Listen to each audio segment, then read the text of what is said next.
മല്ലപ്പള്ളി തുരുത്തിക്കാട് ചക്കാലമുറിയിൽ അനീഷ് ജോർജിന്റെയും മഞ്ജുവിന്റെയും മകനായ ആദർശ് ജോർജ് തന്റെ ബുദ്ധിവൈഭവം കൊണ്ടാണ് ലോകശ്രദ്ധ നേടിയിരിക്കുന്നത്.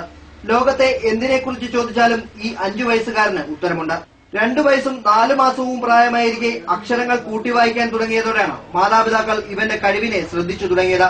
എപ്പോഴും സംശയങ്ങൾ ചോദിച്ചുകൊണ്ടിരിക്കുന്ന ആദർശിന് അച്ഛൻ അനീഷാണ് സംശയ നിവാരണം നടത്തിയിരുന്നത്. പിന്നീട് കമ്പ്യൂട്ടർ വാങ്ങിയതോടെ പ്രധാന സംശയ നിവാരണ ഉപാധി ഗൂഗിളായി മാറി. 200ഓളം രാജ്യങ്ങളുടെ പേരും തലസ്ഥാനവും ഓർമ്മയിൽ നിന്ന് പറഞ്ഞ ആദർശ് പിന്നീട് ഇങ്ങോട്ട് ലോകത്തെ ഒട്ടുമിക്ക രാജ്യങ്ങളുടെയും പ്രധാനമന്ത്രിമാർ, പ്രതിപക്ഷ നേതാക്കൾ, സംഘടനാ നേതാക്കൾ, കറൻസി തുടങ്ങി എല്ലാ കാര്യങ്ങളും തന്റെ ഓർമ്മയിൽ സൂക്ഷിച്ചിട്ടുണ്ട്. Second is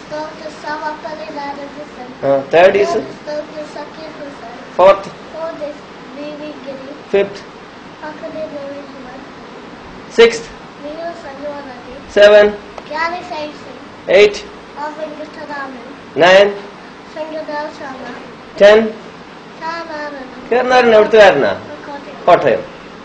അത് കഴിഞ്ഞ് 11 അബ്ദുൽ കലാം ഫ്രം തമിഴ്നാട്. അത് കഴിഞ്ഞാരായിരുന്നു? പ്രതിഭ. അത് കഴിഞ്ഞ് പ്രണാബ് മുഖർജിയാണ്.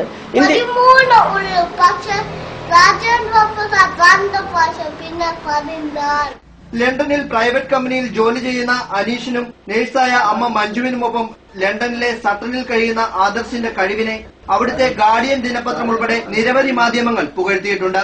ഒട്ടനവധി പുരസ്കാരങ്ങൾ നേടിയിട്ടുള്ള ആദർശിനെ ബ്രിട്ടീഷ് പ്രധാനമന്ത്രി ഡേവിഡ് കാമറൂൺ, വില്യംസ് രാജകുമാരൻ, എലിസബത്ത് രാജ്ഞി, മുൻ രാഷ്ട്രപതി അബ്ദുൽ കലാം തുടങ്ങിയവർ കത്തുകളിലൂടെ അഭിനന്ദനം അറിയിച്ചിട്ടുണ്ട്.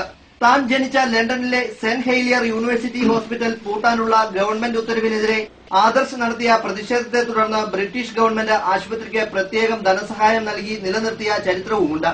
അടുത്ത മാസം ലണ്ടനിൽ പ്രധാനമന്ത്രി ഡേവിഡ് കാമറൂണുമായുള്ള കൂടിക്കാഴ്ചയ്ക്കായി കാത്തിരിക്കുകയാണ് ഈ കൊച്ചുമിടുക്കൻ. ക്യാമറാമാൻ പ്രകാശ് മണിമേലക്കൊപ്പം രജിത് കുമാർ, ന്യൂസ് ബ്യൂറോ, മല്ലപ്പള്ളി.